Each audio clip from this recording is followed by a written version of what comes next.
ତମେ ସେପଟେ କଣ ଅଛି କଣ ଭିଡ଼ିଓ କଲ୍ ନା ଚାଟିଂ କରୁଛି ସେଥିରେ ବସିକି ବୁଟ ଭଜା ଖାଉଛି।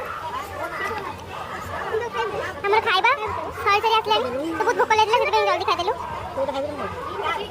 ଖାଉଛୁ ଭୋଗ କରିକି ରଖିଛି ମୋମୋ ପରଟା ତାପରେ ତାଳ ପିଠା ଟଙ୍କାଟା ଦେଇଦେଲୁ କି କେମିତି ଖାଉଥିବେ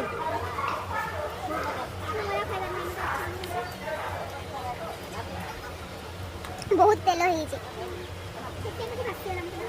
ମାନି ବବି ତ ବହୁତ ସୁନ୍ଦର ଦେଖାଯାଉଛି ବହୁତ ହି ସୁନ୍ଦର।